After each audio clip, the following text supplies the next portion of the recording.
وفي انقلاب يوليو 52 طلع محمد نجيب واعلن في البيان الاول والثاني والثالث له انه بيحترم الدستور. لكن كان في مشكله في الدستور المصري وقتها. الدستور المصري ما كانش بيقول نعمل ايه لو الملك اتشال، هو كان بيقول نعمل ايه لو الملك مات. لكن يبدو ان اللي وضعوا الدستور 35 تقريبا ما قالوش نعمل ايه لو الملك مات. لا، طار بانقلاب عسكري او طار باي طريقه يعني. هنا تفتق ذهن اثنين، الحقيقه ثلاثه: فتحي رضوان، سليمان حافظ نائب رئيس مجلس الدوله، وعبد الرزاق باشا السنهوري راجل القانون.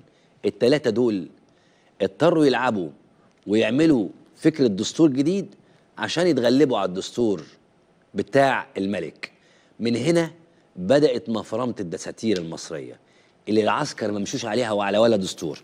زمايلنا في الإعداد الحقيقة عملوا لكم تاريخ الانقلابات على الدساتير في مصر منذ أول دستور سنة 1879 عشان تعرف إن البلد دي ما بيعيش لهاش دستور.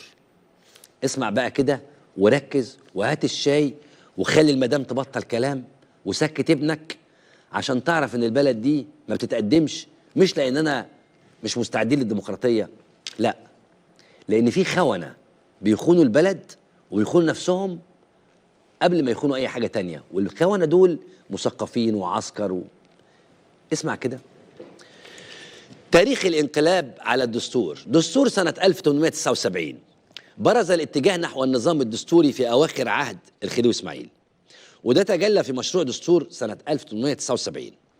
الدستور ده لم يعرض على الخديوي اسماعيل لأنه أعد في فترة أزمة الخديوي من خلع الخديوي من حكم مصر، بس عرض على مجلس النواب وبمقتضاه أصبح التشريع من حق مجلس النواب بمقتضى الدستور ده. يعني دستور 1882 كانوا بقى الإنجليز دخلوا بقى ما شاء الله بقى، يعتبر أول دستور ديمقراطي صدر في الدول العربية كافة. الدستور ده كان ميلاد طبيعي للثورة العربية اللي أجبرت الخديوي توفيق على إنه يصدره في 7 فبراير سنة 1882. لسه الإنجليز ما دخلوش. دستور 23 يعد دستور 23 من إنجازات ثورة 19.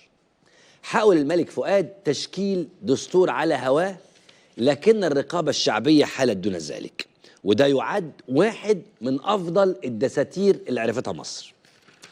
دستور 30 ده كان انقلاب على دستور 23. تعددت صور انتهاك الملك وأحزاب الأقلية لدستور 23. يعني إيه بقى تعددت؟ هقول لك أنا، ارجع لي يا علي بقى.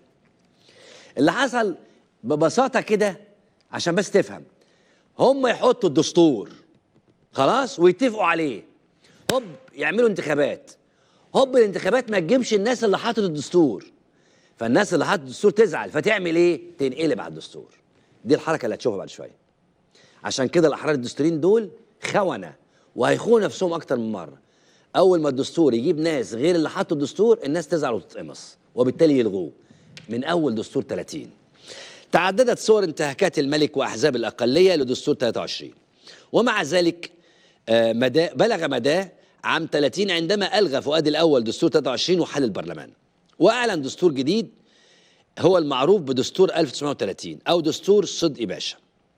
وفي العام 35 قبل ما نلغي بقى ده بقى اللي في مقال توفيق دياب اللي جابه الأستاذ عبد العظيم حماد، اللي هو إيه بقى؟ دستور 30. لما الملك فؤاد ألغى دستور 23 وعمل دستور 30 طلع توفيق دياب كتب المقال ده اللي حضرتك سمعته، وطلع توفيق دياب عاير الناس وقال لهم يا جماعة انتوا اللي اشتركتوا في الدستور وقعدتوا تقولوا لنا ده احنا ما حصلش 23 ده ما حصلش، هم نفسهم اللي قالوا على إلغاء الدستور سنة 30 انه لا احسن دستور 30 ده زي الفل، 23 كان وحش، مع ان هم اللي اتغنوا. نفس القصة هي. نيجي بقى نكمل مع بعض. في العام 35 وتحت ضغوط شعبية تم إلغاء دستور 30 والعودة لدستور 23. نيجي بقى للانقلاب العسكري. هنا بقى المرجيحة، وعايز افرجك على مرجيحة الحقيقة، اوعى تتكلم اوعى تحكي لحد. نكمل بقى. دستور 54 بعد الانقلاب 52 الحقيقة وإعلان الجمهورية الحقيقة في 53 تم إلغاء دستور 23 وتم تشكيل لجنة من 50 عضو من رموز مصرية عشان يعملوا دستور جديد. مجلس قيادة الثورة شاف في مشروع دستور جديد انه خطر على سلطتهم، فتم تجاهل المشروع كلية. اتدفن، يا ريت تجاهله، دول اتدفن، ده انتهى يعني.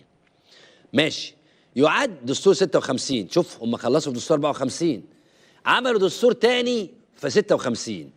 يعد هذا الدستور هو الأول في تاريخ مصر كجمهورية في إعقاب انقلاب يوليو 52. تم إعداد هذا الدستور من قبل حكومة الثورة، وتم الاستفتاء عليه وإعلان جمال عبد الناصر رئيس لمصر سنة 56.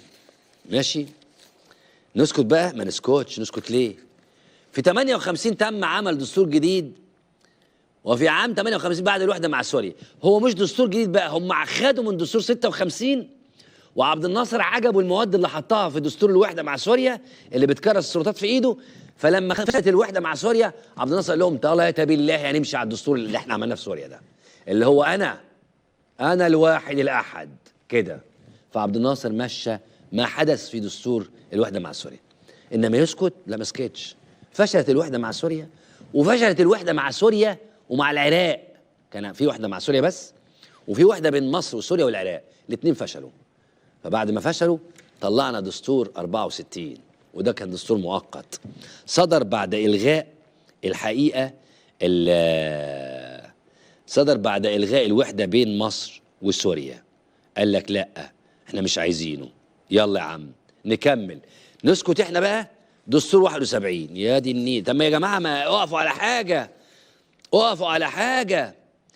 أعد الدستور 71 لجنة مكونة من 80 فرد بدعوة من مجلس الشعب. خلاص؟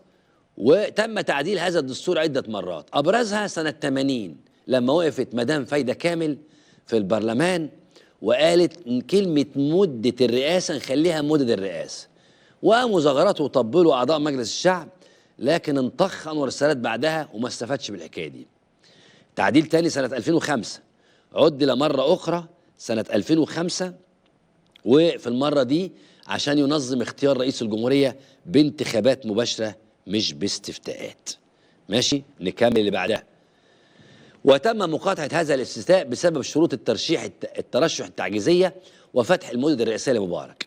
سنة 2007 جرى استفتاء بموجبه عدل الدستور مرة تانية.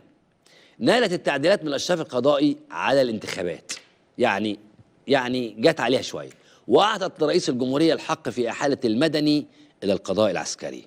ده التعديل بتاع 2007.